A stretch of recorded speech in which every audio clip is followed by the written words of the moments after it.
But yeah, we're live. Yeah, we're live. We're broski. You check in? I was just about to ask him. You check it? I was saying it to Digi before we. Yeah, you're in the camera. I was saying it to Digi before we started. I was like, I wanted to run jokes on the whole situation, but yesterday I was on a live with like Dongo Congo Boy. Yeah, some people are about it. they're just some people. They're about their codes and they're about their section. Yeah. The jokes aren't worth about me saying you that podcast nigga. Yeah, no. I swear I know you. I said I'll leave it alone because I'm not willing to fight for my jokes. Bro, you're trying to go to Zara with your babes. Next minute, you're beefing. Yeah, beefing. I was like, on that live, they were saying Linkos then. If you talk about D15, like, I'll say, Linkos? To talk about, I was like, you know what? And I've had people tell me, Dave, especially podcast people, they've said things on podcasts and people have seen them outside says, you said this on the podcast, yeah? Yeah, you're the podcast dude. And I'm like, it's not worth it. So, yeah, do you check in, bro? Bro, I had to check in because I was flying from London. So I was like, maybe let me get sure my visa is okay.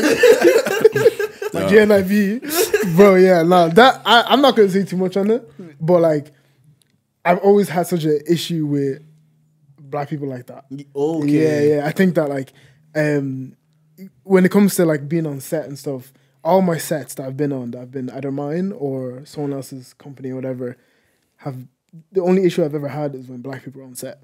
In terms of like what way? Like professionalism,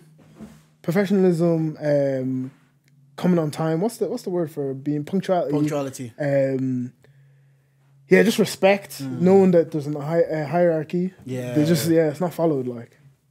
See, because people are gonna be like thinking like, oh, there's probably why people are doing this. Do you think you pay more attention? Because I'll be like you. Like sometimes even in the workforce in an industry I'm in, I pay more attention when the black person is late because I feel like it's a reflection on all of us because they see it. So even if like our counterparts, as they do like to call it, even if they're both people, if they're behaving a certain way or the similar way, I don't pay as much attention to that. But when it's like a black person, I'm like, oh bro, you're coming in late. Or one time there was like, oh, he doesn't come for lunch with us, but they're telling me. That felt like. Bro, just come for lunch. Just one lunch. So they can stop talking to me, man. Yeah, but you know sometimes, I'm actually just not in the mood, bro. I fair. I barely go for lunch. Yeah, because you know what it is. Like I remember the first time first out of college, my first corporate gig, I was trying to do let's go lunch, let's do this, let's do. Bro, man, it's long, bro. It's expensive as well. Like, but they eat all the time, bro. €5 every day, 5 days a week, and then you can €5. Where are you working, bro? I was working in Stevens Green. I was spending at least a tenner a day on lunch. So you clock that out. That's what, 50 a week. That's €200 a month. Just on lunch. And that's not including, you might want to pop to the shop quick little chocolate bar or something. You know when you say, oh, John, get something shop, please. Don't say that. One thing you're learning about working in town is also it was too easy to link up with people. I'm in town. Are you in town? Now you're eating chicken wings and chips for €15. Them days I'll be walking down and there's one of these girls she worked in like Aldo or something like that. So I was walking like, oh, what are you doing? You finished? Oh, let's go Nando's. Bro, out of nowhere. Now you're Nando's your minimum 15. Like like what you're 15. That's another thing. But I don't miss about working close to town because it's not as easy to be like, let's pop in and get food. So you and Simi used to do it all the time as well. Let's pop in and get food. There's one guy though, I'm freelance, so there's one guy in the company I work in, and I always wait for him to ask me for lunch because he pays for it. He's got bread. I'm not going to say the company, but he's got bread. And he always brings us to Soho House. So that's my way into that place. But yeah, so I'm like, this guy's a bad I just look at it. I'm like, yo, Salsa, what's good, bro? Do you do the reach? And you're kind of like, always you have to. That's what girls don't understand. But you just have to reach. And he's like, oh, no, don't worry about it. Don't worry. I think he's from Norway or Sweden. Okay. So he comes here. He's a director. So the company he works in is pretty huge. Like I think you see my story. Like you see Coil Ray or something like that. Yeah. They do all of that stuff. So I always wait for him to ask me for lunch. It's been a while now. So you know what? You're due a lunch soon. Your bro has noticed. It's like, wait, what's that nigga ain't pay once? That's how he's noticed. Like, every time we go, it's always me that face. It'd be nice if you only pays once. But yeah, I was outside, man. Where were you? Oh, bro, man, I was not in the headspace to go out, bro. I was tired. Man. I was so tired, What do you bro. mean, DLT, actually, I didn't get a chance. Oh, yeah, I haven't seen dates since then. I was at DLT, obviously, we're in Dublin, obviously. But DLT, we're in Dublin for the first time. And, like, obviously, I keep saying obviously, I've not experienced diverse in what DLT even do. I've not been to the London or the Malta one. But this one is like, our friends of the podcast, Fiona and GB, were hosting. I was like, do you know what? GB is Dage's brother. They're trying to bring an event to do. Like, let me step out. Usually, I don't really care too much for being outside like that. But let me step out and see what going. I'm going. We go for a quick brunch first, and then we pop into DLT, and I'm like, It was given, Dage. It was given. First, Bro, good. Everybody that It was given. it says it slapped. Yeah. Actually was. Eh? No, it was one of the best, like my favorite events because it gave. Maybe there was also a bit of nostalgia. I used to go to Wright's venue, Urban Fridays. Back I knew I showed my age. I miss Wright's, man. 2014 on Twitter. I was like, this is nearly 10 years ago. I used to go. I used to be in Wright's venue. 2023 now. Damn. 2014 is only a decade ago. I graduated college 9 years ago. Yeah, you see what I mean? Crazy. Fuck. You guys are pushing 30. Like. I'm 30 this year. Yo, you guys are.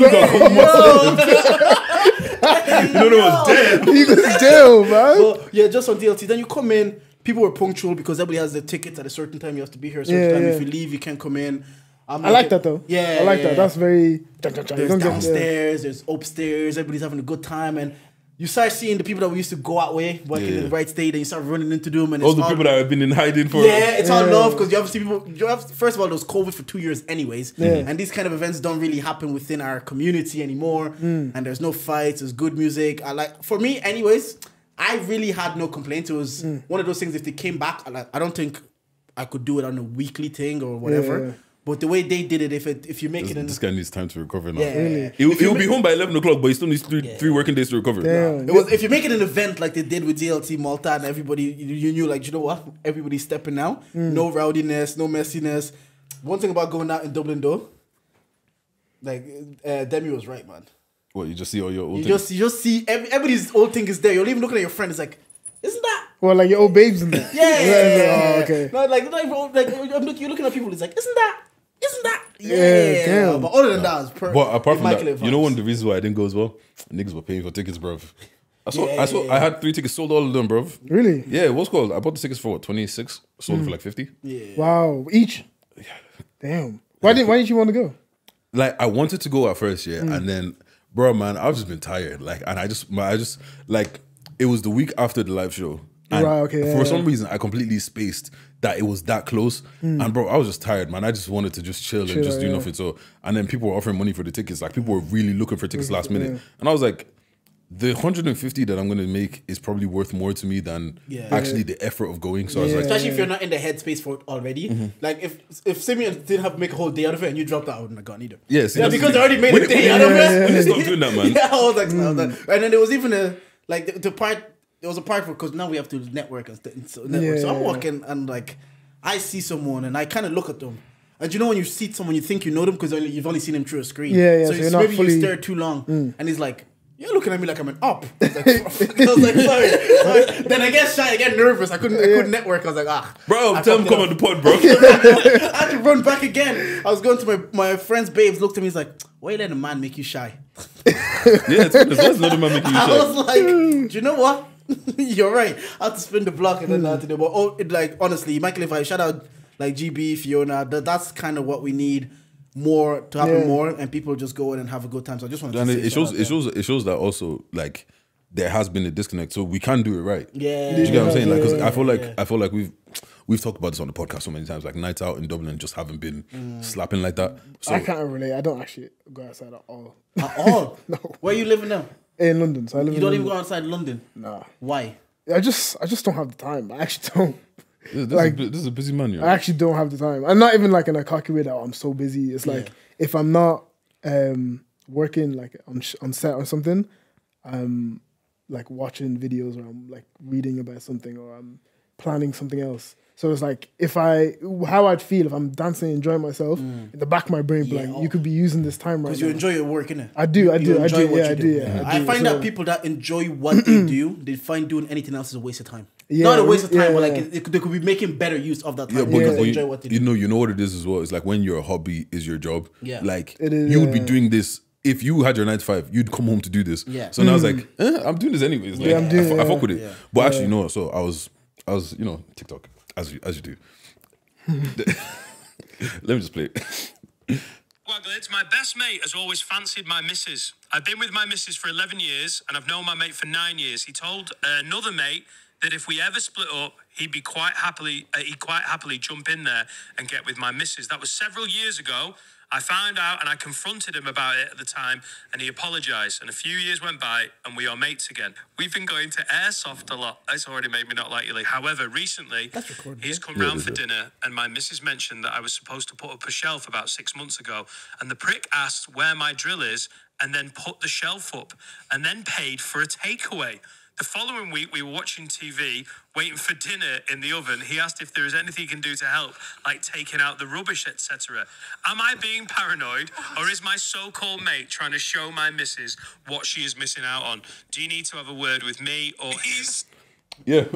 He's definitely clapping it. Yeah, at least he's trying yeah, to. No, I think he has Already? Yeah, Bro, yeah, first of all, even before any of this putting up shelf, all of that, first of all, don't do that. Don't come to my house and start trying to put up shelves. Yeah, what? Why are you trying to do make bulk me look building in some my house? joke man. Yeah, No, that's crazy. and then your girl is like, well, Jerry does the show.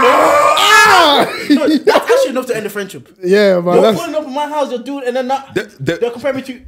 Before that, there's enough to end the friendship when you're telling somebody else that if me and her break up, you're in there. Yeah. Are you crazy? Like, see, the thing is, we've all been like younger, yeah. And when you're younger, maybe there's a hot girl that you know you're into, and your friend also thinks she's hot. But the girl either likes one of you, and the other one has to just hold it. Yeah, just hold the L. Yeah. At that age, it's like, you know what, it's fine. And there's even been friends that sometimes they've kissed the same girl or whatever. Yeah. That happens at that age. At that age, it's fine. Like, you know what? We both thought she was hot. There's like 5 hot girls in our town.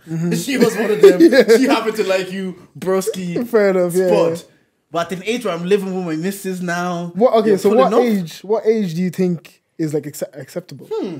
What do you mean, what ages? So you know, like, okay, that's still happening when you're 16, 17, 18. Yeah, that's cool. 16, anything before 18, it doesn't really count. So you're saying more like 8, you draw the line at 18. Nah, okay. like 21, 22. 21, 22. You have to be copped on. Because even 19, enough, you're still uni days. I can understand that, like, you're on a uni rave, there's that buff girl. Yeah. And you think your friend, like, yo, she's buff, yeah, buff. But then she likes your friend. Yeah. Do you know Bro, what? hold the L, You gotta bro. just be like, But are you saying then that it's okay for that guy if, let's say, for instance, me and you had this girl when we're 19, and she went for you instead, but then you're like, I'm done, and then I then jump in there. Are you saying it's still okay? Is it your girlfriend? Did you like if she? Yeah, she was your girl. Yeah. Oh yeah, bro, man. Leave her alone. Yeah, Right. So that's what I'm saying. What age is it that you have to stop that? I think that he's right. 2022. I think it's like because I've had friends that I've been in a situation where I went out with a girl and then my friend went out with her in secret and then I ended up lipsing her and she was cheating on my friend with me.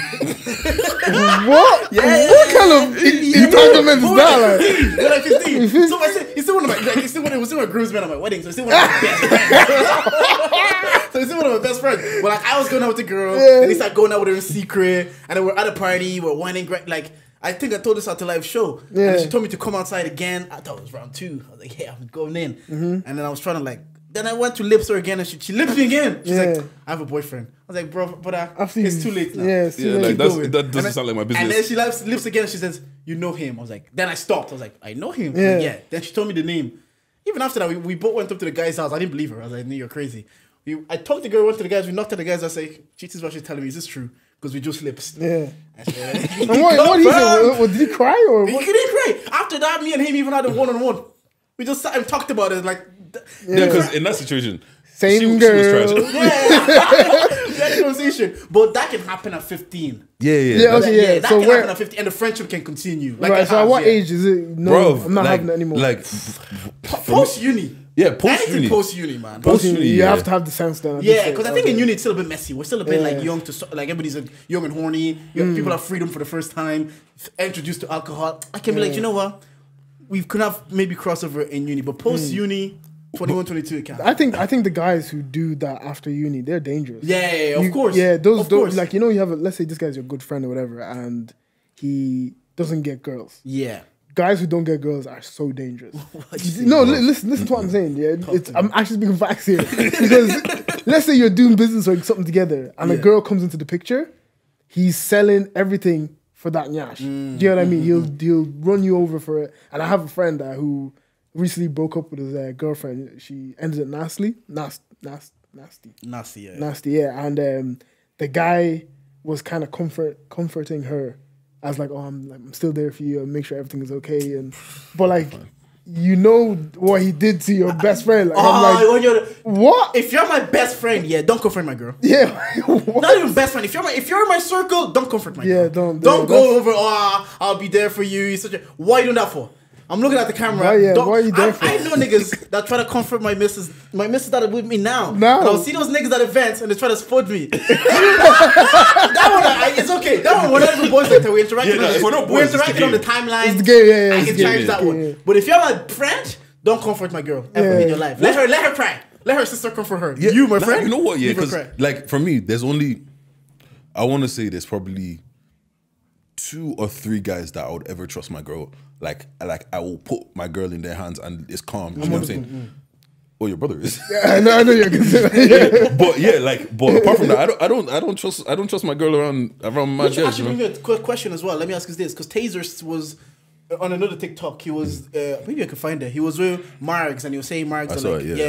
If he came over, say for example, I came over to Deji's house. Yeah. Deji's not home. He's gone to the shop for a minute, but it's only Deji's girl in the house. Yeah. He said what he would do is, you know what, he'll wait in the car until Deji's home instead of being welcomed in and then waiting in the house with just him and Deji's girl.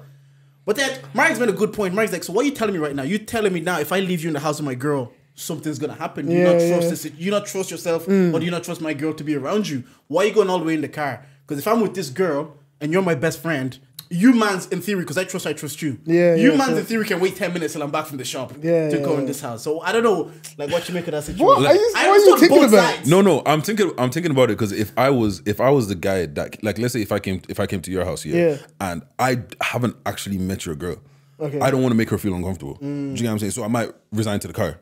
Do you get what I'm saying? Because if we actually haven't met, if me and her actually haven't met, I'm just a random nigga. Do you get what I mean? That was also a caveat. Like Taser did say, like, if I have met your girl, even if I've seen her in passing, like there's some friends I've seen their girl. Like Ezzy's here, I've seen this girl, but I don't think I've like introduced myself to her or met her like that. So if I go to Ezzy's gaff now, I'm like, Ezzy's not here. I said, like, I agree with you. I said, you know what? Until he's home and he can informally introduce us, I'm in the car. But if it's a situation where I have friends, like I have couple friends, and like if I go to one of my couple friends, I've been with her missus, we've played games and whatever. If I go to Butch's house and Butch's not here and his missus, he says, "Oh, come in away from."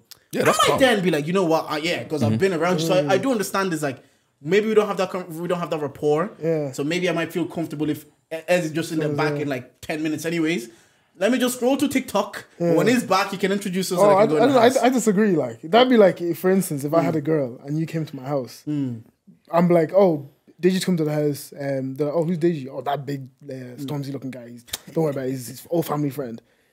If she felt awkward, that would be a red flag for me with her, because you should know that I would never leave you in any harm's way or whatever. The thing is, you don't know niggas. Yeah, like we don't know what our best friends are like or what they're. I get you. I get you. You want to think your best friends are good people, like your friend. You want to think that. But ultimately, we don't. I have a brother who lives abroad. I hope, in my head, I believe he's a good person. But honestly, I don't know what he does in Reading. Like, just in general, like he could be doing fraud or whatever. Like, I hope he doesn't. But we honestly don't know. Yeah, like I remember I was on TikTok and I saw this girl. She put up a video and it's like, my man, they're going to visit her man's family or whatever, and he gave her like a lock to put on the door when he went out, and then his brother was like, open the door, like trying to bust the door open, and she's like, I'm with your brother, like, do you get what I'm saying? You don't really know, like, there's bare guys that think that their friends are their friends, but when you talk to, you got girlfriends as well, and when they start telling you about how crazy things that guys are doing, and this boy, his boy left for a minute, now he's trying to touch me, he's trying to do this, do you get what I'm saying? Like, so if I haven't met you yet and we don't have a rapport, I might, just because you don't know me. Do you get what I'm saying? Maybe and at the end of the day, you feel comfortable because you don't want to be in a house. Maybe just to be like, in this case, like, you know what? She probably doesn't want to be in a house with a guy that she's never met before. She might be uncomfortable. Even though you trust me, she doesn't have to trust me on the back of you trust me. What? Like, she would. No, she doesn't have to. Really? Yeah, no. I think my missus would. No, but you know what I mean? But that's what I'm saying. Like, maybe I don't know your missus, but I understand it from our point of view, because at the end of the day, if I'm in a room with a girl, I'm not really afraid that anything's gonna happen. But on the flip side, if I like, there's very few girls. Trigger warning. There's very few girls that if I wanted to do something, you can't really stop me. Yeah, Do you know what I'm obviously, saying? So it's one of those situations where I don't know what you've been through. I don't know what's happening with you. You just might not feel comfortable with one big black nigga in the house. Do you know what I mean? So Fair enough, I might fair enough. I just hear it. chill Okay, I back. feel what you're saying, But yeah. would you like? I don't know. It's weird as well. Like with my friends, if their girl is cool, I'm usually cool with the girl. Like we're not besties or anything, but like I'll be able to sit down with. For the most part, yeah, I'm the same. Do you get what I'm saying? But I know some people are weird about that. It's like they don't want their best friend and their missus to be like. Oh, I think that's Boys, strange. boys. I think I want if them to be cool, If ideally. my missus isn't best friends with my boys, Best friends. yeah, I can't. I don't need to be. No, best he friends. listen because if I'm not there, Yeah. I need to know that someone has like. Yeah, but they can do that without being best friends. No, but I'm not okay. I think maybe best friends is. Yeah, no, because I'm, yeah, but maybe I think- cool. Because Yeah, I'm but- projecting how I view best Best friends, friends, okay. onto you right now. Because Yeah, I'm like, yeah. no, really, I Right. don't need my friends to be Yeah. that close, but yeah. Okay, you so- explain what you mean. You see how I'm not gonna say me and you are best friends, but we have history we or have whatever. history, yeah. So if I wasn't able to have Digi and my girl to the same level as me and Yoke, I can't like marry her or whatever because Really? yeah, the reason is because you're not just marrying me, you're marrying my whole family. But your So I family. need- yeah, but there's certain people that I said Our that can friends be are your family. family. Yeah, so Yeah. like Digi is someone that I would see as like an older brother family, even though we don't even speak or anything like that. But he'd be still someone there. And same with Yusuf, he'd be like another brother to me. And then it's only like 2 other guy friends that I have that I'd be like, this guy's my brother, like ride or die. Everyone else is just acquaintances and you're in the outside circle. Do you get what I mean? So if those 2 guys aren't able to gel with my girl, I have to rethink. It's gonna be a problem. Do you get what I mean? Because that's just But gel unnecessary. to what extent? Because sometimes we could be like cordial and friendly. We can be in a room and talk. Yeah. Like my wife now and my friends, we're all very cool. We do games now. We all hang out. But I wouldn't say they're like the best of friends. Like I wouldn't say it's a circumstance that like it's a friend. Would they go out for friendship lunch? due to no, they wouldn't. Like if without me there, it's friendship due to circumstance. If we weren't together, like that friendship dies as well. Yeah. Do you know that kind of saying? But what I wanted to ask you is like, would it be a thing that even if you broke up with your girl, your boys could still stay friends with her then? Yeah, man. I've been in this situation. It really depends on the level of friendship that you and like let's say The girl have. Yeah, you and the girl have. Do you know what I'm saying? Like I had friends where guy girl got together or whatever. Me and the guy were super cool, but then me and the girl became really cool as well. So we then built a friendship outside of their relationship. yeah. So when they did break up, I was still cool with both of them. Yeah. Do you know what I'm saying? Yeah. But if we haven't built like if needs we to can't be- have a yeah. conversation without mentioning Yeah. the other factor, bro, why are we talking? Yeah, true. Yeah. No, Like yeah. it's gonna be one of those situations. I see you at the club, hey, Yeah. and keep Yeah, pushing. no, I was in the similar situation, except I was the one that like obviously when you grow up, like you guys all grew up in Navan, so there's certain like community that you have together. So we all grew up in Balbriggan, and I was going out with one of the girls, and then me and the girl broke up. But obviously she grew up and she became friends with my boys at the Yeah. time. So they would like even go to Galway and like cause they're students, so like free accommodation in Galway. Let me go hang out there, and like I wouldn't go, I would stay, but I was like yeah, cause we all built a friendship. But then it made me like cautious going forward. Cause so, like there was moments I'm not gonna lie, it was a bit uncomfortable for me just seeing them like maybe because it was still like I was maybe still hurt by the situation, Yeah. insecure by the situation, and I'm still seeing my boys be cool with her, and then I'm still be like It was her, but like yeah. So like, I then became a bit cautious going forward. It's like I didn't really want my boys and the girls that I was seeing to get that close. But now I'm in a situation where I'm like, you know what? If they did, I'm married now. Yeah. I wouldn't want them sometimes if they pop in my house and I'm around the shop, they can come in and sit down and wait for me. Yeah. I think about that level. But I always have 1 or 2 friends that like if I'm not there, find them because they will treat you to the same level. Do you that get what I would treat mean? you. Do you Yeah, get that's what why I I'm want to be. Make sure if you're in the club or something and some guy is trying to grab your nyash, I want to know that if my boy's in the club, you can run to him and say, saying? Or if you're super drunk, she's in the club. Make sure she gets home. "Do you know what I hang mean? up the phone Yeah, and- yeah. I know you got this. Do you know what I mean? So that's I would, why. I would like obviously I would check in, but I know that there's once again 2 people that I know that if I make that call, even if I'm not in the country, I don't need to make check in again. don't. I know Yeah, that's you just, happening. you I call hear- her when I she's hear- home or I whatever. hear. But Yeah, I do because the dynamics. There's obviously in that story, he's definitely either trying to replace the guy. That in that specific one TikTok that you sent. is Oh no, definitely he's trying to replace the guys. Like don't do the manly things around the house because to be fair, like women are drawn by this and they're attracted by this, and it's to see a man being a man or doing manly things like women. It draws them. It's even more a part of it's like biological. They can't control like to an extent. If they keep seeing you taking care of them, building things, buying them food, security, and providing, especially when your man isn't doing it as well. Especially when your man, they're attracted to that. So don't come to my house and put up any shelves. No, because that guy, he's in love with your gay babes. Yeah. He doesn't have a crush. He's in love with her. I think he slept with her, and then he's trying to convince the girl, "Oh, please just come to me, come to me." So now he's in the house doing little things to change her mind. Nah, but that's blatant though. Like you're not even trying to be slick about it. Like you're doing this bait But thing. the thing is, he probably thinks he's being slick. You know I mean, he's thinking, I'm just a good friend. Yeah. You know them niggas that think they're being slick, but you can see through them. Bro, I'm familiar with your game, my guy but said, "Do you need any help washing up, bro? Why are you washing plate in my house, bro? Don't wash plate in my house. Are you crazy? Unless you're my boy, you're a guest. Yeah, do you know what I'm saying? Yeah, unless you're I'm breaking your leg. Like, why are you doing that? Has that been happened to you, mans? Where maybe you've done a thing with a girl, but you didn't want it to continue any further. But then she went to maybe someone you know, one of your boys. But low-key, she's still trying to move back to you. Like you and her done a thing, yeah. The thing fizzled out. Yeah. Then she went to someone you know or one of your boys. And you're like, you know what? Calm, I didn't really care like that too much. But then she still wants you. So she's with your boy, still trying to move to you. There is a situation, but I can't talk about it on the podcast. Then you said if I speak, actually just say it now, right now. Let's do a quick. No, because you know as well. Because I don't know if he knows. Let me plug the intro. We will talk about it. We have a few things to plug. Anyways, then we're here. We are charged. We are the podcast with the highest level of analysis the culture needs. I'm Uncle Jay McKenna. You can call me Jordan. I'm here with... You know it's your girl's favorite voice, Big Didge, nigga with the Midas touch. That's so long. Every time I hear you guys intro, I'm like, oh, hurry up. I mean, they would have dragged it on. Yeah, So many people have a problem with my intro. I don't know why, bro. That's two statements. It's funny. It's just, for me. I mean, we wanted a clear intro that people, when we say it, they're like, because I started listening to podcasts and I was like, people have like their own specific intro. Do you know how 90 people, like 90 people, I was like, I want to intro. Yeah.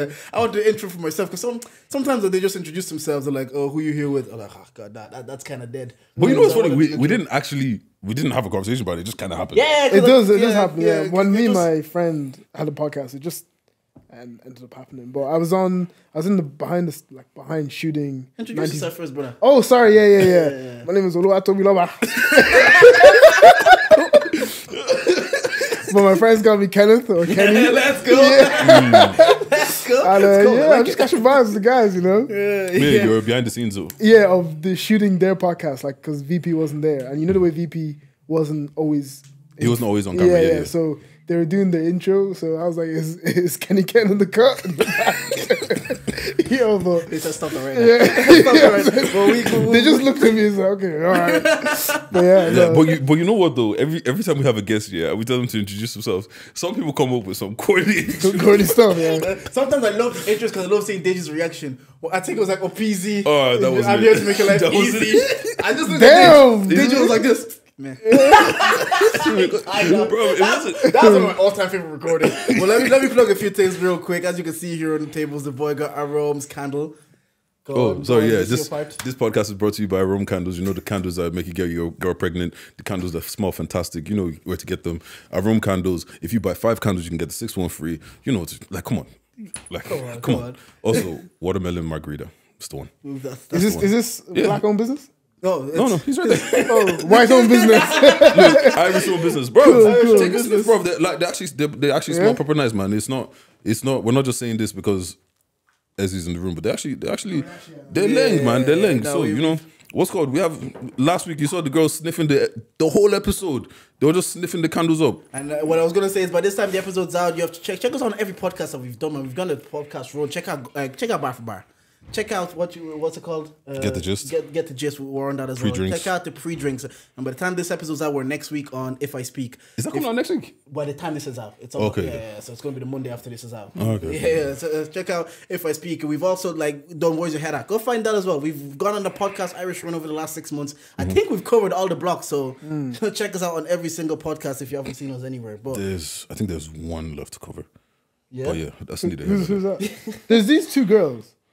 Oh, Black to Babes Black. on Tapes? Babes on Tape. No, is it Babes on Tape? Yeah, I think so. They Two black recording girls? they recording two black girls the other recording. same as Where's Your Head Up? Yeah. Is that what they record? Yeah. Oh, okay, yeah. And if you're seeing those Vision Lab, it's a place to record because you're seeing fantastic setups. There's lights, there's cameras. If you want to be a rapper, if you want to be a podcaster, if you want to come take pics, you know what to do. Go on visionlab.ie. You get 25% off with Charger 25. You can come try your hand out, all this stuff. Also for the ladies, if you want to get your eyebrows laminated. Is that Alion Brow? I don't know what. What is Alion brow stylist or something? Yeah, I put it in the last one, bro. If you're booking, let her know that Charger sent you. She'll give you Charger 10% off. You know, any more bills? I think that's everything plugged there. Yeah, we've plugged everything. But yeah. So how are you, bro? When did you move to London? I moved to London. I'm good, by the way. I moved to London almost a year and a half now. Nah, let's even start from the beginning because the beginning. Like first things first, I'll give you a flowers, man. I'm proud of you, man. Like, thank you. What's called? Remember our year-end episode, and I was talking about there's people like you and name the other bunch of people that like, bro, it's like you guys are living your dream, man, and it's crazy. It's crazy to see from where it started to where it is now. Yeah, I suppose you were there from the beginning. Yeah, so, bro, it was the craziest thing. Anyways, I'll let you tell your own story, man. Yeah, so where do you want me to start? Like? From the beginning, like what do you do? Right, how did you get into it? So right now I'm a cinematographer. I direct here and there as well. We don't have the big budgets. I direct and do cinematography. And cinematography is a bit different to videography. So videography is just kind of one-man camera, but cinematography is more on a bigger scale, if that makes sense. But yeah, in terms of where I started, it started on Snapchat. When Snapchat was created, me and my brother saw the gap in the market of like vlogs, but like short form. So we went on Snapchat and started making like little funny skits and stuff, and we'd like rake up like 4K views, 5K views, and we're just like, oh, we're lit, like we've gone clear. So we were just making bare content and stuff, and then I was like, I want to move this to Instagram and make like Instagram skits because they were popping at the time. You know, all those. There was just Instagram influencers making those skits. So I was like, let me do my own. And that flopped. That was so bad. But I was like, no, I'm enjoying the process of editing and stuff. So I then got a camera.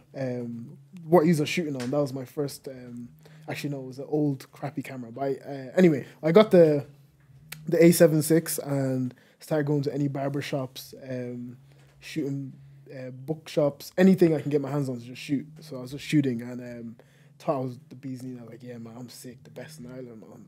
no one else. It's funny you say that because there is a certain level of delusion that you also need to chase those dreams. I listened to the podcast this week. They were like, you have to be a bit delusional to think that like, I'm gonna do this and I'm gonna do a living. Because if you look at the statistics or you look at like reality, it's hard to it's easy to discourage yourself. Like, there's so many podcasts, so many days. Why am I gonna do a podcast? So you need a little bit of like, nah, man, my one's gonna pop. I'm that guy. But I'll just speed up the story. So it just came to the one of the days where I'd done these little small gigs, and what was that thing he's dancing? Unplugged. I did Unplugged. I did loads of little small bits just to get practice, and then I was like, nah, I'm moving too slow. I hate slow moving process. I want to just dive in and go head first. So I was like, I need to be quicker at editing. I need to be better at storytelling. So I did 100 vlogs for 100 days in college, and I got to about 70 or 67, something like that, and I crashed and just burnt. But what it taught me was like, I can do this. All you have to set your mind to it, and you're good, and just be disciplined and just keep going. And it's not that anything has to be perfect right now, but you'll see the growth when you keep going. So if you look at the first vlog to like the last vlog, it's like one of them is Minecraft, the other one is HD cinema movie. You get what I mean? So from there, I met this guy in college, and I went over to his dad, and I was like, "Hey, I really like your business." It was the rolled ice cream, and I was like, "He's like, oh, it's not my business, it's my son." And I was looking at this guy. This guy is like probably the same age as me. I can't have it. I'm very competitive, so I was like, I can't have it. So I went up to him, I was like, "Hey, I'd love to do a video for your business." He goes, yeah, come over this week or whatever. Shot the thing. It actually turned out really well. And from there, it was just like kind of a snowball effect. Eventually, I met a girl called Onai who hired me for a job. And she was like, oh, it's 400. And I was like, look, 400 isn't really what I do. Do you get what I mean? It's like really small. But she's like, look, please, it'll go big or whatever. But I believed in what she was saying. And I was like, 400. We are rich, bro.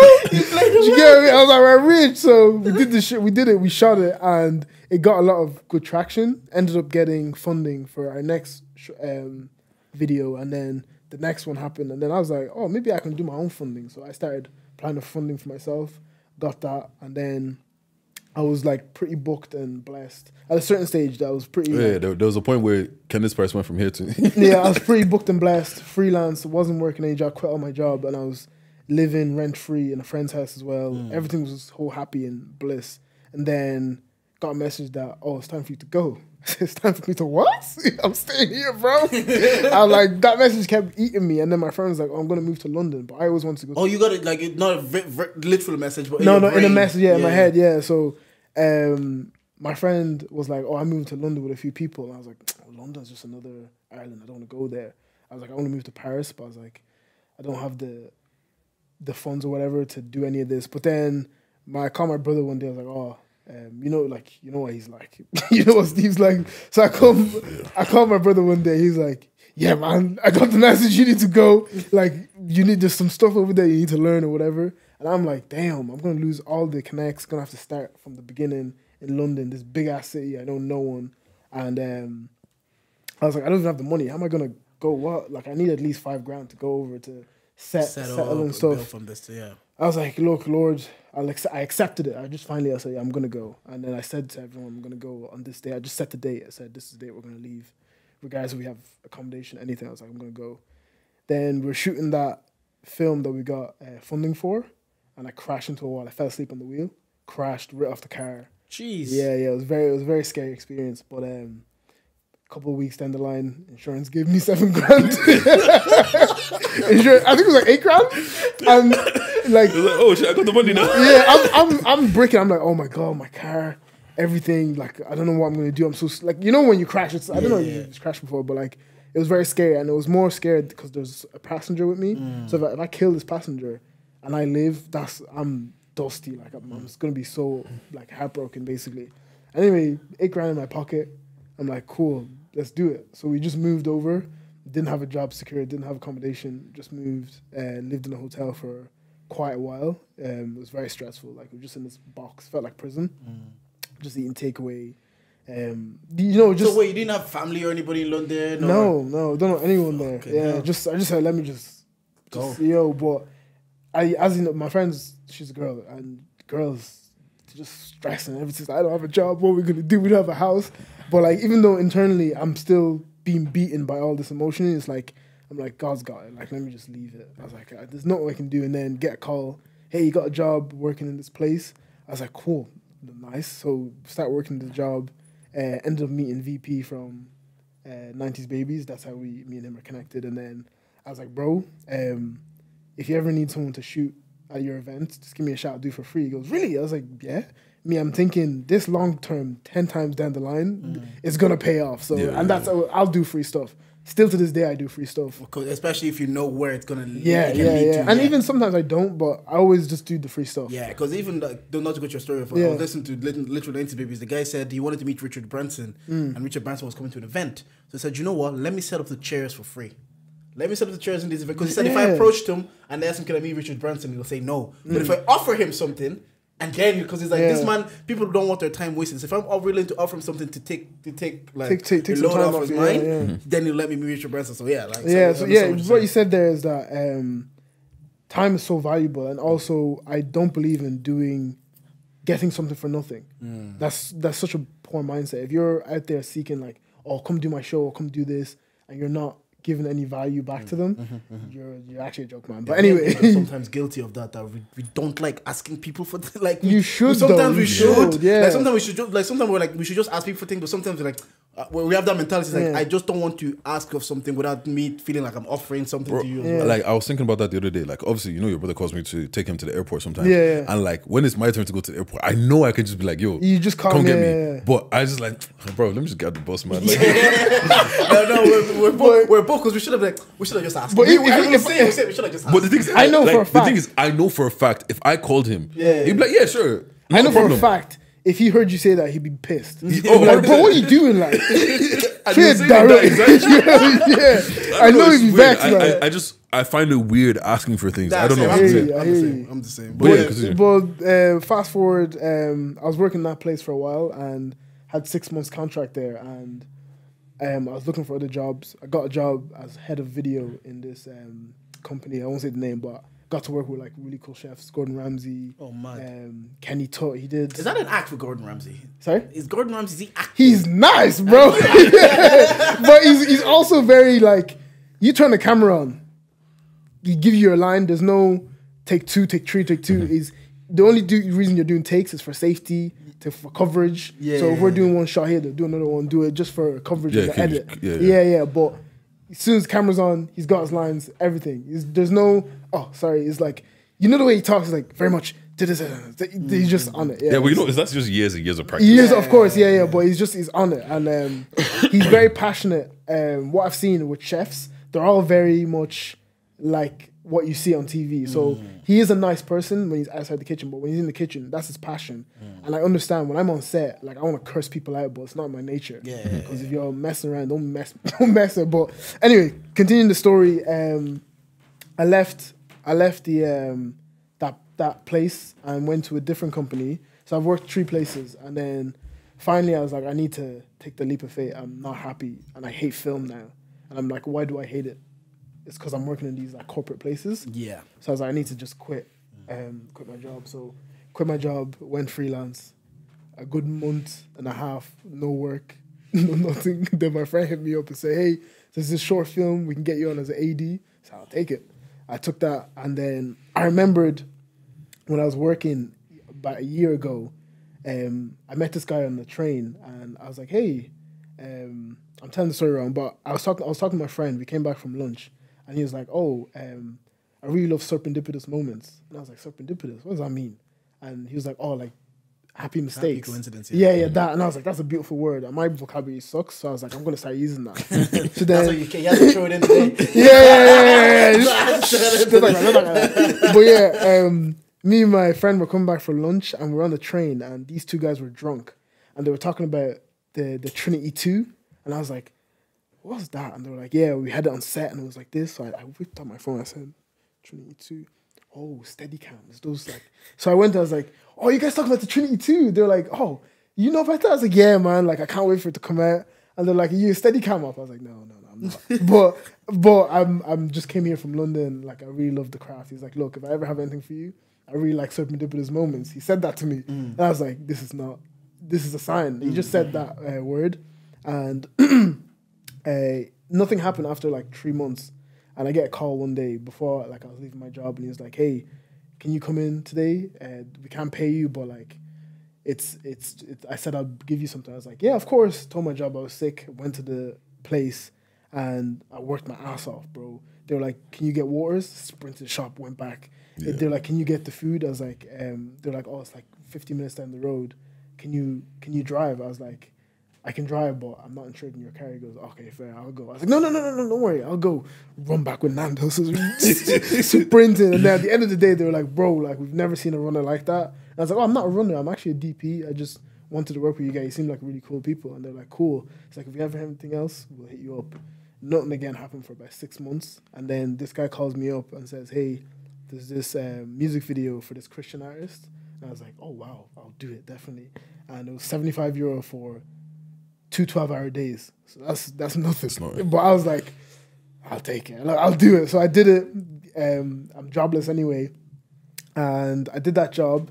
And then again, to most recently, let's just speed everything up. Most recently then, the first AD hit me up and goes, hey, there's this job I can't do. It's 250, but like, no, 350, but look, you get the experience of like just being on set. And I was like, oh, look, I don't really do stuff like that, but I'll do it. I said 350. Ah, God, that's good. You know what they say? Act like you've been here before. Yeah. I was like, He knows the rules. He goes, all right, I'll take it.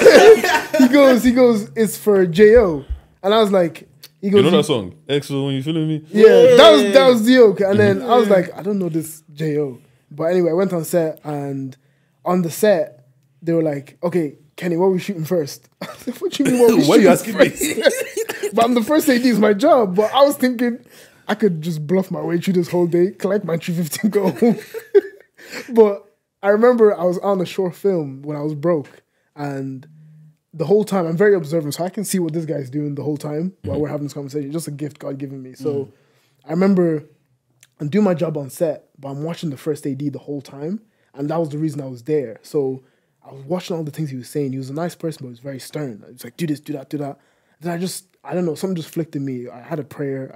I went back into the toilet. I just said, Lord, I don't know what I'm doing here.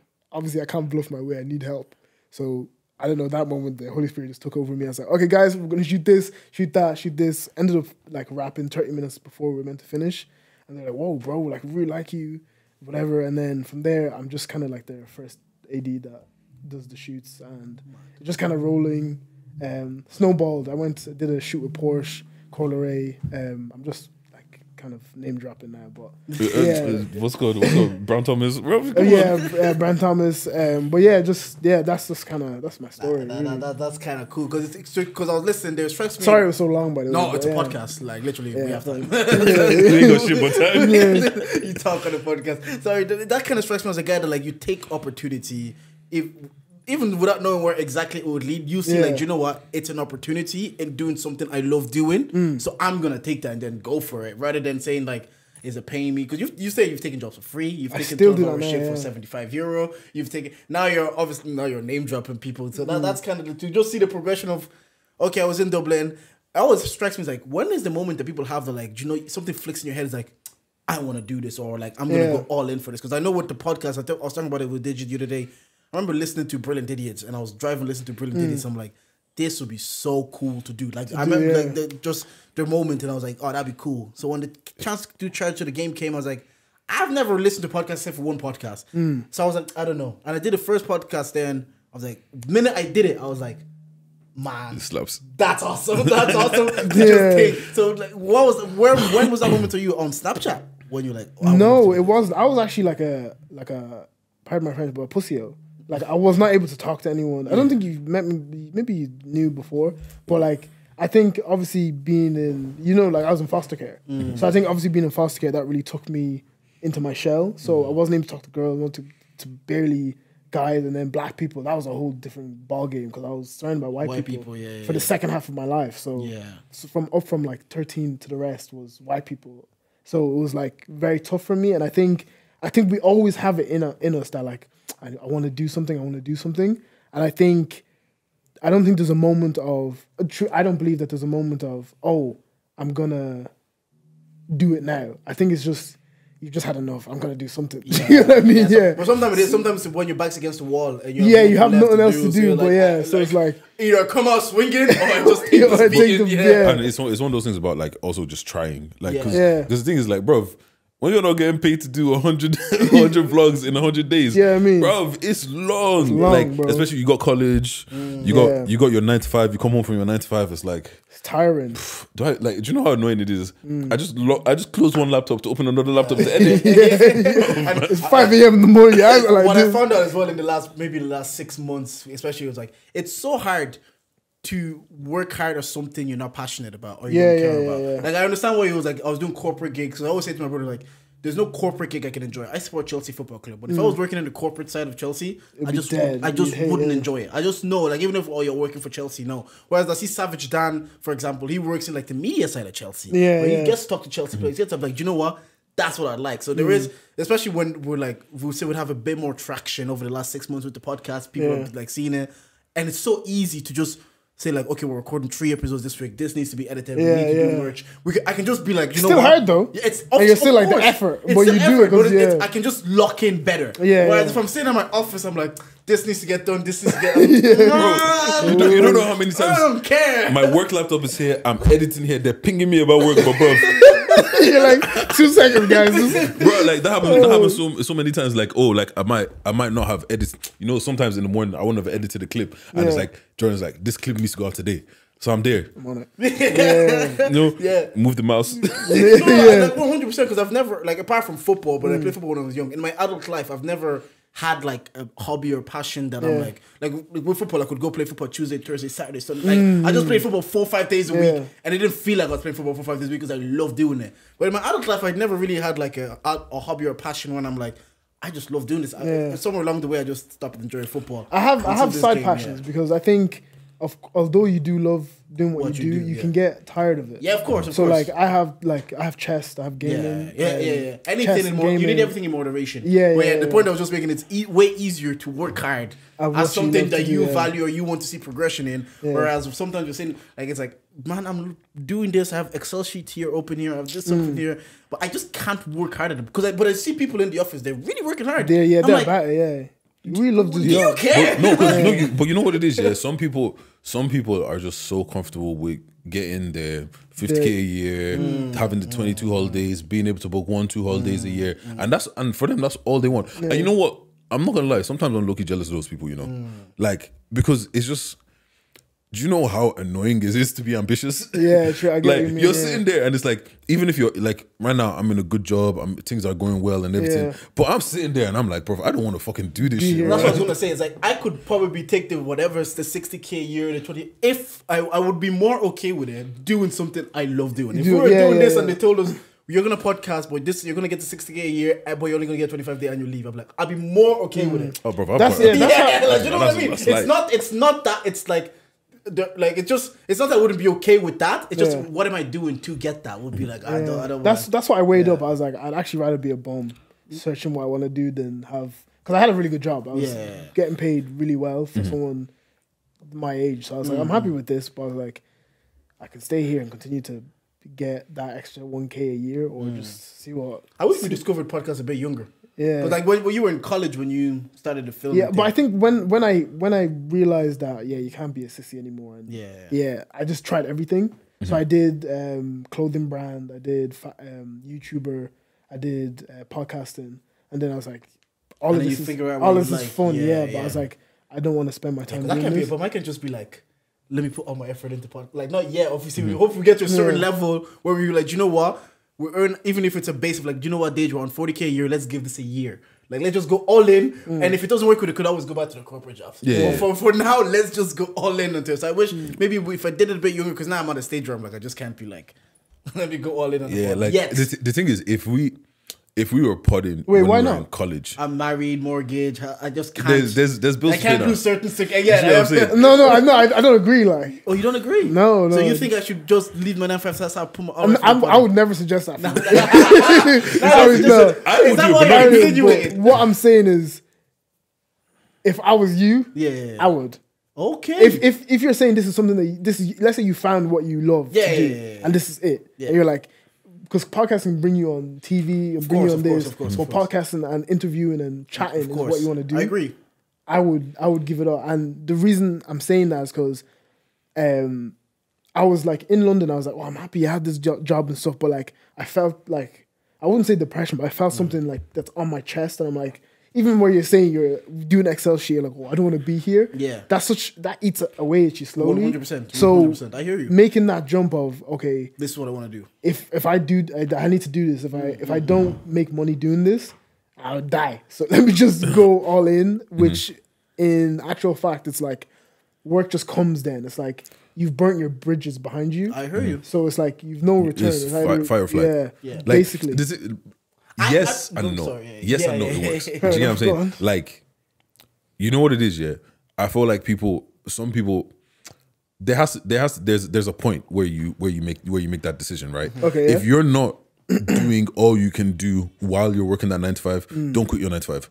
Oh yeah. Because I agree, actually, because what's called, because when you quit your 9 to 5 and you have all that time free, it's hard to wake up in the morning and say, I'm going to spend that 9 to 5 hours working on whatever I did. Because the thing is, I did that. I was working in the first company I was working in, and like I hated it. I was like, I just fuck this, and then me and my boy started the company. So I just quit, and I was like, yeah, cool.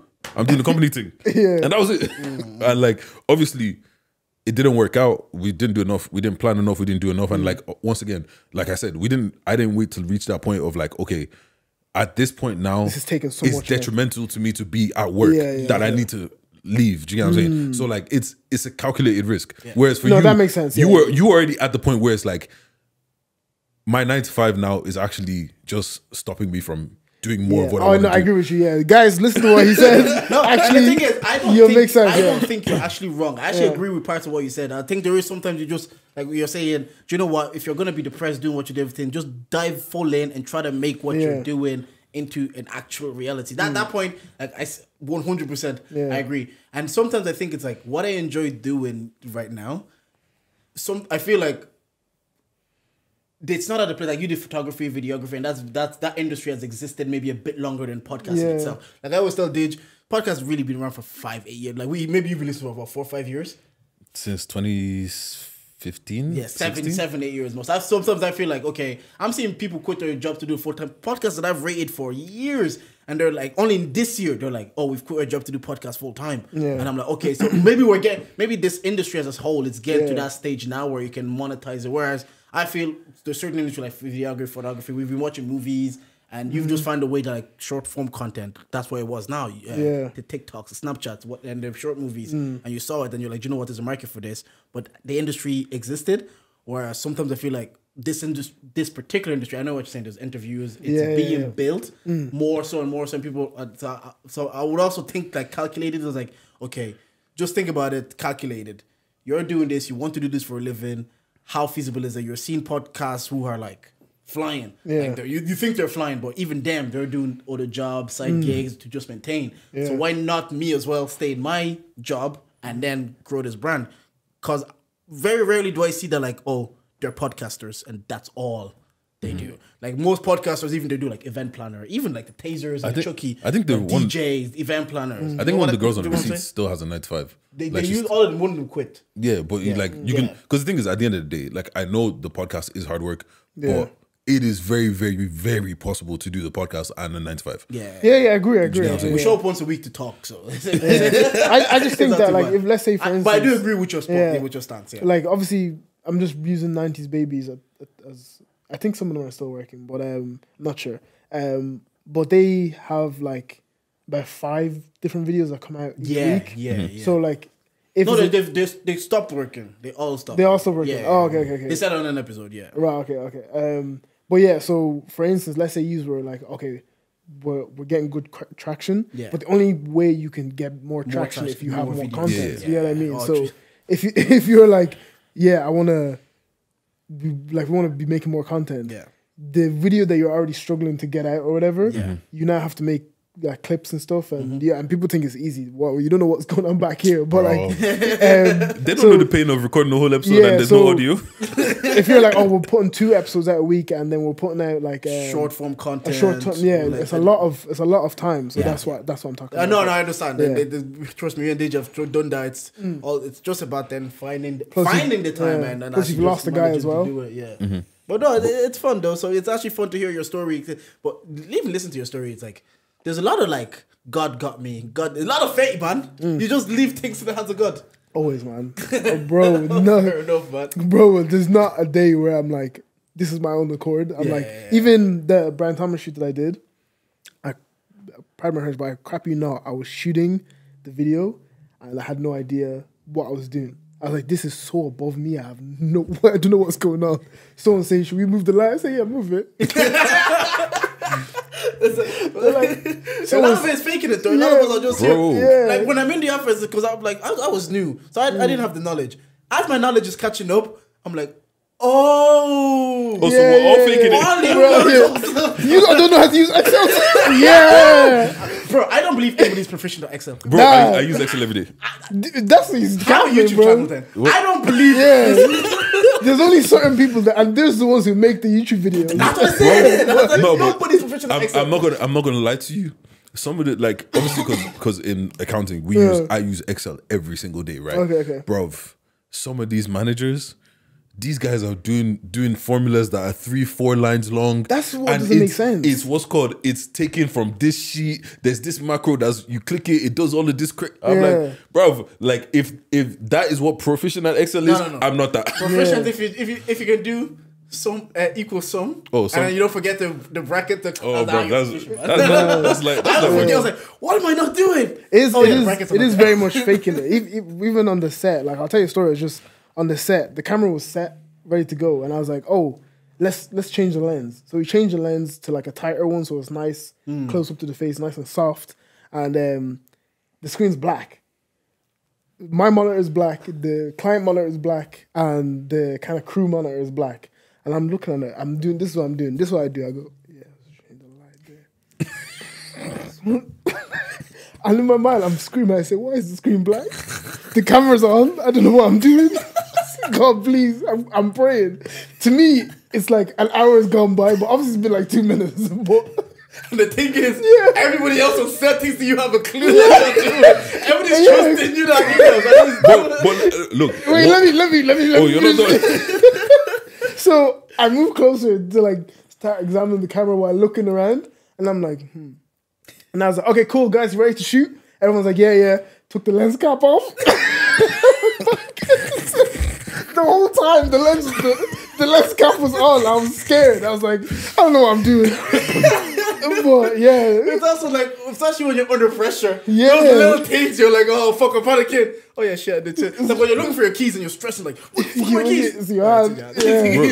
You know when we did the training 1-to-1 episode, that the audio was all fucked up. You know, guess what happened? What? The USB just popped out a tiny bit. That was it. That was literally it. But I will say, right, one thing I've realized in this life, bro, faking it till you make it will get you into different places, bro. Like once you say you are something, people will take you as that. Do you know what I'm saying? Because nobody has a clue what they're doing. Not nobody, but a lot of us, everybody is winging it. So if you say it with enough conviction, like if you tell me about cinematography and videographer, you can bullshit me. But if you say it with enough conviction, I'll be like, this guy knows what he's doing. Like, I think you need to learn. You need to fail to learn. Yeah, because like a lot of people are so scared to be a failure. But being a failure is actually you winning. Yeah, because I've win or learn. That's like John Kavanagh wrote a book, Conor McGregor's Coach. It's literally called Win or Learn. Yeah, basically, And I've there's so much failure that I have, and like I want to share that with the youngins, people who are just underneath me, or even people who are like your age and like, oh, I want to jump into that film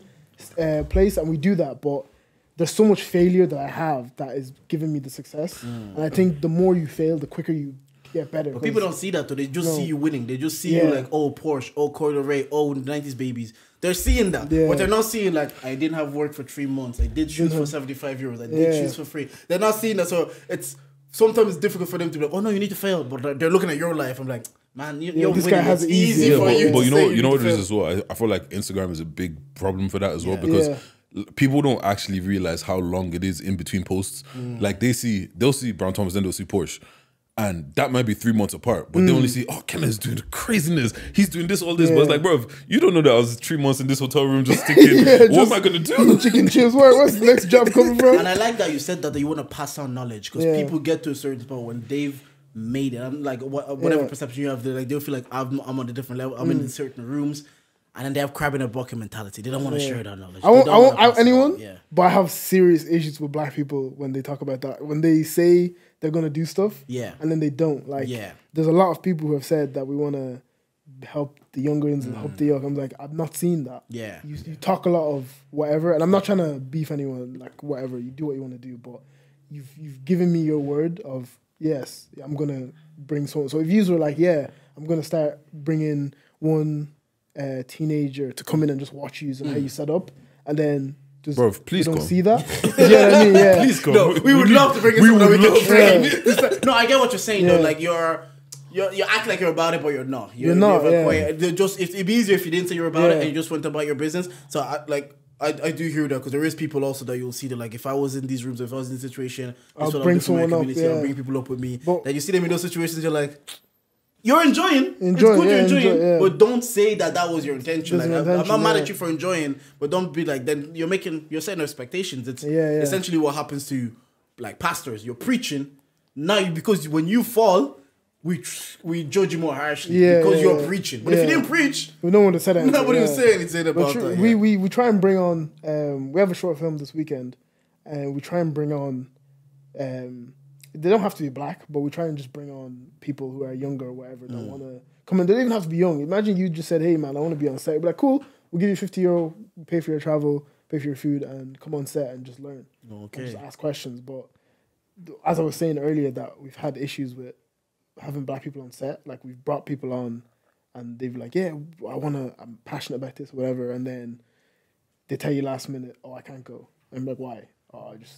Nah. Does that disappoint you more? Yeah, it's so heart-wrenching. It's like, bro, like, you're telling me that this is your passion or whatever, and most times we don't have it in the budget, and I take it out of my cut, or me and the producer, because it's our company, we take 25 and give it to you, and we're feeding an extra amount. So for you to then be like, I can't do this, or not give a reason like 3 days in advance, like we're fine if you gave a notice. Yeah, and just say, hey, I can't make it. Then we have time to bring someone else on and say, hey, you've been hungry for it. Come on, do you know what I mean? So it's like, it's not just us you're hurting other people who want to be on set. Yeah. So it's, just... And I can see why that annoys you more particularly, because throughout your story, you've talked about taking up... You've literally given an example where you've taken opportunities and you've turned it into something. So I can understand that, like we're giving you an opportunity that maybe you would have liked to have had when you were a bit younger, and you're seeing someone else treat you like, come on, there's nothing here. Oh, bro. To do something that I would do for free. Bro.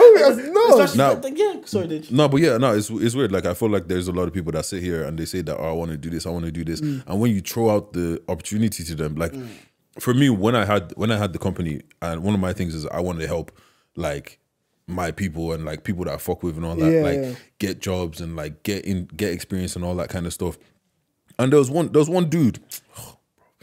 There was one guy, he was looking for a job, he was looking for this and all this kind of stuff. And I was like, look, like, obviously it's just me and my partner now. We're still very small, but like, look, if you want to come in, we can do some like intern work, and like you can then put it on your CV, because we were a legit company.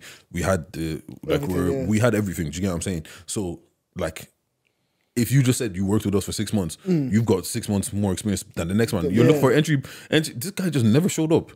Bro, and like the thing is, it's not like, Navan is tiny. Yeah, he lives just down the road. And like when I'm chatting to him, like, yo, like, are you gonna come in or whatever? And it's like I'm almost having to beg you for something that you asked me for. Yeah, like, bro, that shit just pisses me off, because I'm like, I'm genuinely trying to help you now, but you're just like, you're talking that you want to be helped, but you just don't want to be helped. And I start acting like they're doing you a favor, even though you asked me. They're like, I'm doing it for free.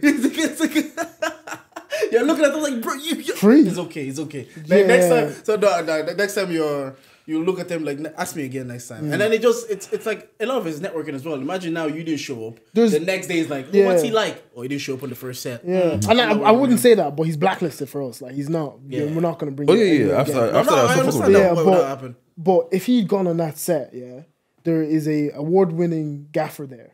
And one of the Ireland's leading first ACs, the guy who does the focus, those two, talk to them and say, hey, can I be a water boy?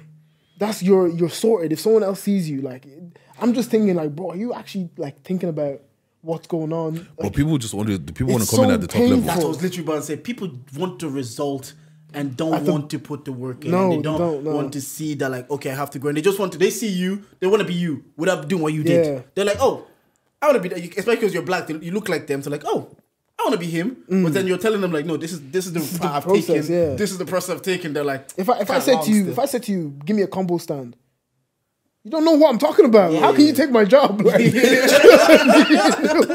you're not on my level.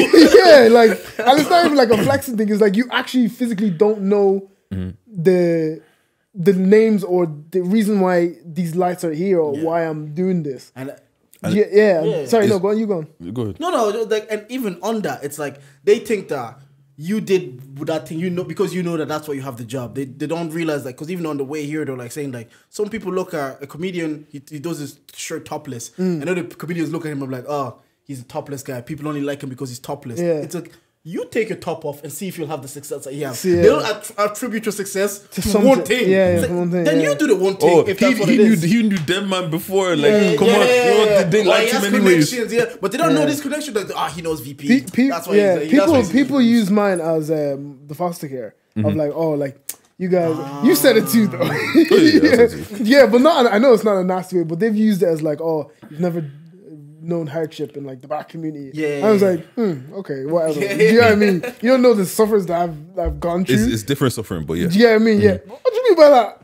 What is? Okay. I thought you mean like No. It's different. You don't know the hardships that I've gone through or whatever. Like so, like I can never judge you and say you've not gone through anything, but you can't say I can't. We've all gone through some stuff. So for you to give my success to being in a certain place. In a certain condition, yeah. You're not. Good. No, yeah, that's it. No, and I feel like people underestimate the power of just being seen. Like just somebody seeing you and say that's why I always say we need to just go out more and just be outside more. Because bro, when you're outside, people are just be like, remember that guy, yeah? Like even when we had the company, yeah. So we did like this course. I actually saw you guys at RDS. I went for Fair Day and you guys were there. Really? Yeah, because bro, I was because you know what I was doing? I was like, all right, we're trying to set up a recruitment agency. Why not go to where like all of the jobs people are and all that kind of shit? Try and meet as much HR people. Bro, I was just on LinkedIn scrolling through. My LinkedIn now is over 500 connections and 90% of them are just recruiters and hiring managers and all that kind of stuff. And I was just making sure like we went to the first time we actually got a job up, like somebody actually said, oh, I'm looking for whatever. There was 2 times. First time we went to go do this course with this guy Galinda. He's gone to Dubai now. He set up his second branch in Dubai. He's doing all this madness or whatever.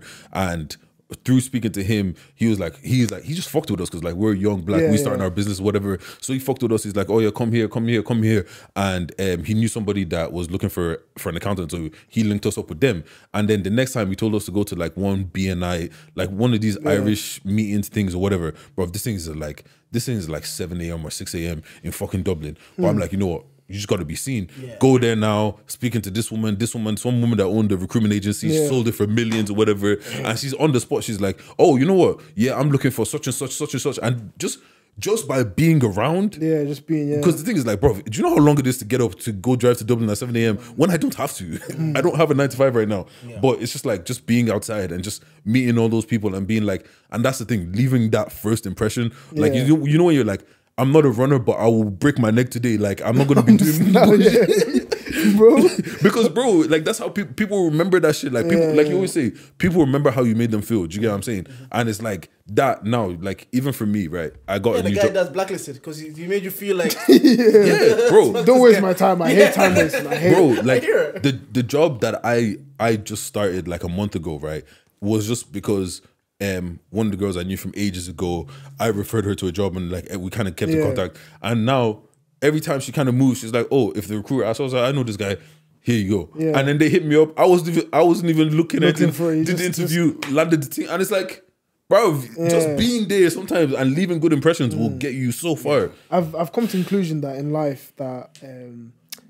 How I'll explain it is, you know, overnight sensation musicians, and then they only drop one song, you'd never hear them from again. It's because, and then you might see another person, they're like overnight sensation, but that person has been doing music for time. They've been dropping music, doing this. No one knows about it. But then one song hits, and then they're still continuing to grow and whatever. It's because they've been working their butt off the whole time, and it's like, okay, when my opportunity is there for me. Then you have to be ready to take that and grab it and make it yours. But the people who want that overnight success, you can actually get that. It happens. So, for instance, if a person is doing film one day, they're like, oh, I want to be in the big film. And someone sees something they've done and go, hey, I want you to do this big film. When they do that big film, it's going to flop because they've not done all the preparation. They're going to crash and burn. Do you know what I mean? And then no one's going to work with them again. Yeah. So it's like, you need to understand that there's so much more work you need to do, and it's hard, but those lessons are what makes you get that longevity. I hear you. Longevity. They say there's a saying that says it takes a whole life to be an overnight success. And sometimes when that happens, at least then there's like a saying that's like, I always used to think about it as well. I was like, I want people to find us when we're good and there's a catalog behind us. And then when you come to us on episode 60, you're like, whoa, these mans are good. Look at this trash 60 episodes. Then you can go back, but people then you'll think that you'll still see their like pop or whatever. It might be a thing they're looking at us like, man, these mans are good. They just popped up overnight. And we'll be like, really? That's literally the situation we're in now. People you did actually, I've seen the growth. Obviously, I've seen from the jump. Because I was watching it, I was like, oh, did you know a podcast? But I was like, I'm actually glad that it's picked up and stuff. Like people like, and let me just give you your flowers. Fair plays on the show. Well done. Well done. What happened to Piece of Cake actually? Nothing happened. That was you. Yeah, was mad. Nothing happened. Like, I really enjoyed the whole process, but I was moving to London and for some reason everything just aligned. They came and said, you know what, like I don't feel like doing this anymore. It's not. what I want to do. I want to do more animation and stuff. I was like, you know what, fair enough. I'm moving to London. And then I was like, in London, I started planning, this is what I'm going to do, this is what I'm going to do. And I was just like, oh, it's not what I want to do. Yeah. So I just left it. All the podcast kit is still there. Nothing happened with podcast. There was no beef. There was no... now sometimes it just fizzles out. We like they just a second turn do the podcast. So the one we did before just kind of fizzled out. It was we just said, you know what? There's no beef, no nothing. We remained friends. Everything was cool. We just kind of I think, but you need to try it to see where it gone wrong. I think obviously you learned so much from doing it the first time. You're not starting from the beginning. The thing, like I was speaking about the industry changing earlier, the industry by the time we wanted to do it again, the bar was higher because when we were doing it before, there was no real bar. It was like you put it on, you just record, you put it on SoundCloud, and it's out to the world. That's it. You treat it once a week. Yeah, you treat it once a week. Yeah, and then you move on, you leave it, you come back next week. So by the time we wanted to go back around again, and it was a bit, like I always say, I was a bit apprehensive. Because there was a bar now, there was a level, and there's like, shout out to them, where's your head at? We're doing it at such a big level in Ireland. And I was like, if we can't even aspire to do that or be at that level, what's the point? Like, what's the point? And then people would do like the studio setups. It's like, we used to do this from like our mom's kitchens. We used to do this from like sitting rooms. So then, like I'm talking about podcasting, it just moved so quick. But it was used to be on SoundCloud, and then I'm looking at it again, and I'm seeing clips. I'm like, yo, the game over 2 years stop doing this. The game just elevated. So that kind of played a part that it was at a level now where if you want to do it. And also, we start seeing money start coming into it. Let's be real. We start seeing Spotify deals became a thing. Like 3 Shots got a Spotify deal. And then you're seeing Receipts get a Spotify deal. Like, if we stuck at it, but it's not too late. Run it back. I put the tweet up. I was like, I don't know where this podcast can go or will go or what it would be. Like, honestly, we don't know sitting here. But I enjoy what it is for now. I enjoy doing it. I enjoy chopping it up with Dage. So I'm like, you know what? Just me and Dage, we're just going to push it as far as possible. If it comes to a time that meet us after 7, they call it a day. Yeah. Can we look at ourselves and say, did we actually push as much as we could? And for the most part, I would say right now we have. We push it. Bro, we pushing, bro. Yeah, we push it as much as we can. So like, I think that's kind of why the progression really came from. Yeah. Moral of the story, we're not overnight success, man. We got episodes. Well, I just wanted to ask you guys, what do you charge to the game this week? Come back to me. What are you trying to send into the game to this week? I don't know how to answer that. All right, so pretty much what charges to the game is any L's you might have taken, any inconveniences, anything annoying. It doesn't even have to be recent. It doesn't have to be recent. You know, sometimes when you see something and it's just like you can't even get mad at it. It's charge it. Oh, okay, charge it. You know what? I'm not doing personal charger. I've seen Post Howlers. This is Jordan's charger. I'm introducing a topic segment now. Go for it. This is for one next every week. I'll have more and more charges. This is for Jordan's charger of the week. I was on Twitter the other day, scrolling through as you do, and I see one guy catches his babes cheating. As he catches her cheating, she's cheating in the car. He opens the door. She's still on top of him. She's not getting off. She's not getting off. And he's trying to reason with her. He's trying to say, just get off him, man.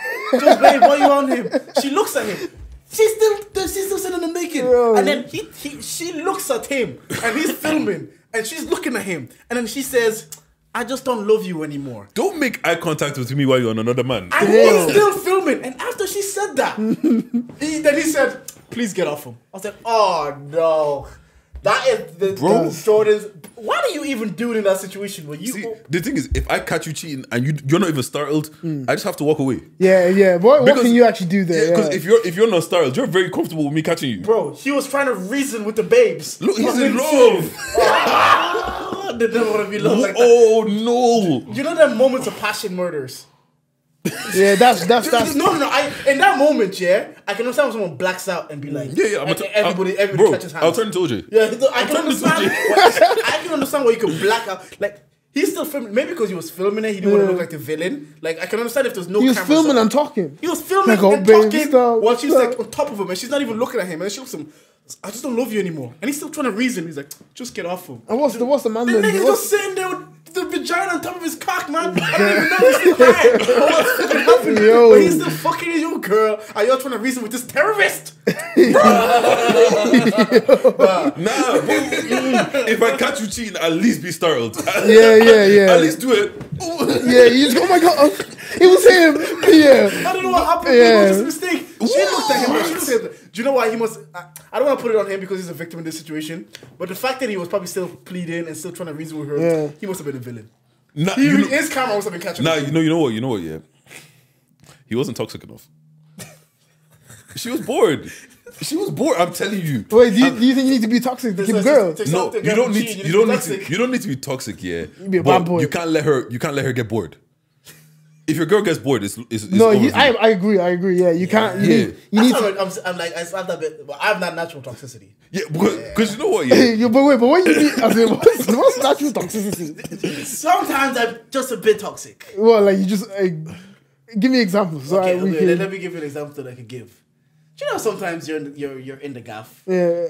Sometimes you just want to annoy them to just style them, and then when they do get annoyed, you start to be like, what the fuck? Yeah. It's that crying. Women, man, they just can't take jokes, man. No, that's why you guys don't have hobbies. No, you know my favorite thing to do. Yeah? My favorite thing to do. Yeah. So you know, like when you're with your girl or whatever. And there's other people around, you start provoking her, but nobody else. And then she reacts, and then you're like, "Oh, bro, whoa!" Like, what's she like, don't hit me again. Help! That kind of fun toxicity. I get what you mean. They said that, and then they're in a mood, and then you're like, "Why are you in a mood? Why are you in a mood for that? Don't ruin the whole day." I hear you. This is my favorite line. So this is what we're doing now. Yeah. Is that actually gonna have her finish the day? So you're just trying to ruin the mood, huh? Or even if I'm guilty, like say we're out and it's date night and it's on me, but there's like football on. I'm on my phone checking scores, and sometimes like I'll be checking the scores. There's a cheeky little funny message. I'll click into it and laugh. She's like, "So you're just gonna be looking at your phone?" I'm like, "See, I knew you were on date night." Yo, bad guy. But you know what? He's right though. It's right. It's like it's friendly. It's not too. It's not dishes. Your role is to annoy your girl. If you don't annoy your girl, do you really love her? Yeah, you don't. My role is to give my girl the ick as many times as possible. What you gonna do? Like this is what you chose. You love me. People be sending my tweets to my girls. Like, what do you think she's gonna do, man? Like I showed her before I tweeted. I got one actually. I got one. But wait, it's not even that bad, but it was just a bit of an L because there was loads of people on the street. But anyway, I was walking out my house. I have the recording, but I was walking to my house, going to one of the workplaces I freelance in sometimes, and talking to this guy I met down the road. I was like, "Hey man, like yeah, we should go for a run." Blah blah blah, just friendly. And then I see a neighbor, and obviously I'm from Cavan, so we always like, "Oh, Harriet." You're like, yeah. Do you get what I mean? So I saw her, and I was like, "Hey, good morning." She said, "What the fuck are you looking at?" And I was like, "Oh, I just said good morning." She said, "What'd you say?" I said, "Oh, just good morning." She goes, "Do I know you?" I was like, "Oh no." White yeah, neighbor. Keep walking. No, she's black. No, that's the thing. Do you want to hear it, bro? You have to record it. Yeah, no, because I was voice noting at the time. So wait, play it on them.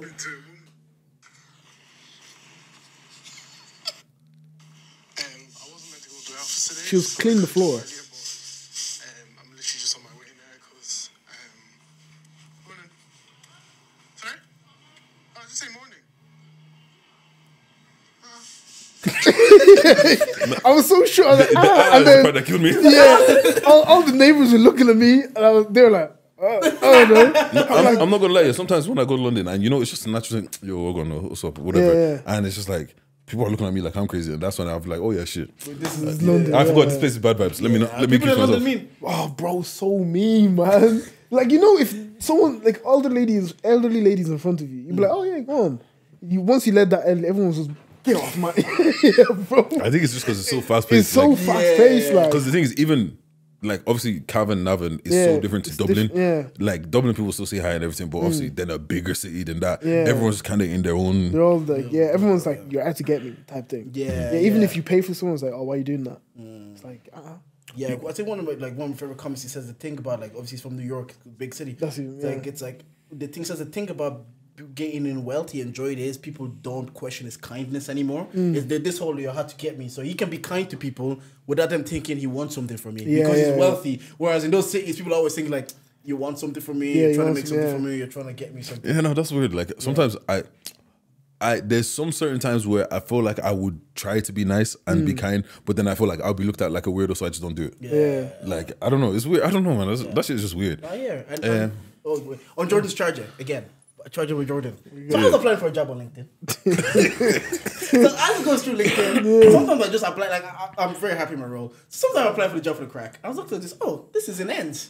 Let me click apply. Yeah. Clicked, applied. Nothing. Today I got The quick apply? Yeah, just quick one. quick, easy apply. Easy apply. Yeah, you don't do the long one. I don't know why don't all job posts do the easy Yeah, apply? yeah. It don't make no sense to me. And then I was like, got an email. An email came through that says, you've applied for this job. I look at the hiring senior manager. It was an ex-girlfriend. I was like, well, I'm not getting this job.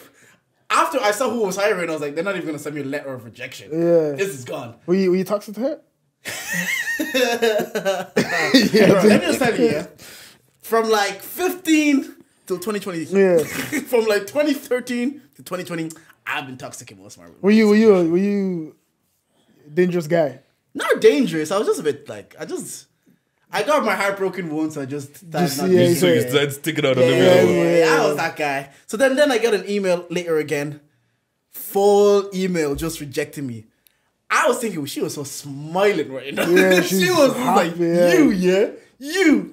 This guy is just gonna give him. So I gotta try. You know what? I've got my charger off that. So when I was working at my first job or whatever, like I don't like I like people just being direct with me. Don't be passive aggressive with me. Yeah, right? okay. Yeah. So granted, I was wrong for this, but I used to just come in like 40 minutes late every day. And my manager, one of the managers, how he would address me, he wouldn't say, don't be late. He sent me an email like, fund account to start at 9 o'clock. Like, I don't know that we start, at 8 o'clock. Yeah. Like, I don't know that we start at 8 o'clock, but whatever. And then even we'd have team meetings. And you know when they're having a team meeting, they're saying all this shit, but they're talking about you. But yeah, so I'll keep coming in like 40 minutes late. I just kind of like treat the guy like a dickhead. Move, man. Years later, I get a job interview. I look at the names that are interviewing me. I see his name. I was like, that can't be right. I go into LinkedIn. Same guy. I just didn't even show up. I just charged it. Bro, I'm not getting this. But all right. Well, I think we good for now. Or one or 2 minutes want to bring up? No, I think I've got everything out, to be honest. Yeah, make sure, everybody, make sure you check in, man. Just check in, bro. Look, man, if you come to Vision Lab, make sure you check in with us, man. Make sure you check in with us when we pull up to the house there. Kenneth, you're welcome here anytime if you want to talk to the boys, if you want to promote anything, or if you just want to have a good laugh. Just let Did you know we could always Wait. You came here for a reason. I did, but it just didn't. Oh, gee, did you? No, you came here for a reason. Drop what you're dropping, man. Yeah, sorry, it's calm. No, I forgot until now. Oh, sorry. I forgot too. I was just vibing like. I came. I just want to bring we have a production company. It's called Lost Boy Studios. Lost Boy Studios. Where's it based? It's going to be island based, but obviously we're in London because we're based in London. Yeah. But we come back and forth. But yeah, we're in London. We're going to be in Dublin. It's going to be a Dublin based company. Looking to really shake some things up in Ireland. You know. What inspired this? What inspired this? I want to give other people the opportunity I didn't have. Oh, Do you know what I mean? So, but I also love film, and if I can't get on other people's sets, how do I get there? Just find it myself, get my own sets. Yeah. So that's what we do. And if you go on our socials, at Lost Boy Studios, we always give little trainee roles or runner roles for anyone that you don't have to have any knowledge at all. Just come on, good vibes, and we'll teach you a few things. And then if you're good, we'll have you in our books for something bigger where you're doing nothing and you're getting €200, you know? But yeah, we just want to, not even that black people on the streets, especially my people. I really want us to see because they're one of the most, sorry, bro, but they're one of the black people I want to, even Nigerians for like anything, but they're one of the most creative and just so much creativity and artistic everything. They have so much, but the potential's wasted with the things we do now. So that actually just pains my heart watching it. So I want to just build a place where you can come in and kind of give your craft, show your craft. We don't just do film. We're trying to branch into other things, but that's no, I like that. And I like how you say you're trying to build a platform because I always say it.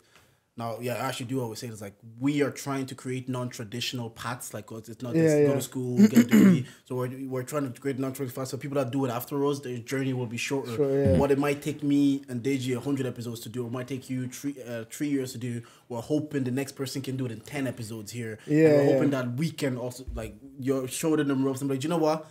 It didn't. Now that I have the knowledge, I know it doesn't need to be that hard for you or to be that hard for the next generation. An example I would say, Wally had to exist for us to have Stormzy. Like it's the next generation are gonna do it quicker, better, faster, and they're gonna be able to monetize it because they have more knowledge. Than but I think that you need to be graceful in giving that torch on to the next person, and not say, "Nah, I'm gonna hold this until it burns." And that's the thing. I was thinking, what's the knowledge gonna do in my head? Like I might as well pass it on. It's just if I have all of this knowledge on how to like do film, photography, and videography, I was like, why am I holding on to this? It's just in your head, like, wasted. But an example of that is like someone like Drake who's made it, and he always like finds the next rapper up and the next, then he does a song with them, and then when they blow, they do a song. They just keep existing. Well, if you do it that way. So yeah, but you know, people aren't scared. Like people are like, if I share all this with him, he might come take my spot. Especially black people as well. Yeah, but you can't. That makes no sense. You can't outwork me. what? Like, okay, friend. I think they're scared. You're insecure because you know that you're not putting as much effort as you are. So if you give your knowledge to some other kid that's hungry, he's gonna pass you out, and that's what you're scared of. But if you're actually truly working hard, someone can't pass you out because if you're driving at 90 kilometers and they're also driving at 90 kilometers, but you're ahead, your boat just drive. You can't catch. Physically, it's impossible. Like so, it's when you're slowing off the gas that someone can catch you.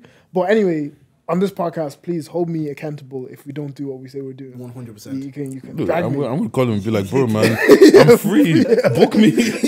Book me. But yeah, no, that's why I said just check out socials. We always just post it up there. The Lost Boy, is it? Lost Boy Studios.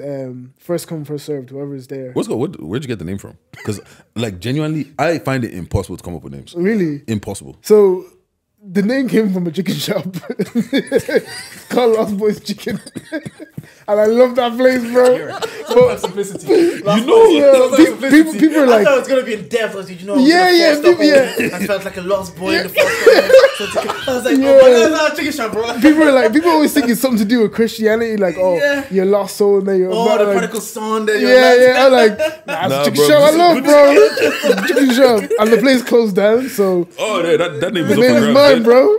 That's cool. Yeah, that's cool. Thank you again. Yeah, like I said, anything you ever want to come down talk to us. Yeah, promo. Now you're doing a bit of a promo run as well. You did it. Yeah, we've got a short film in production. That's all right. That's cool. It's off, yeah? Yeah. No, keep going. Oh yeah, we have a short film that we're shooting this weekend. That's why I'm here. So we're just trying to do some promo for that, and yeah, it should come out. I don't know when you are posting, but it should come out a month.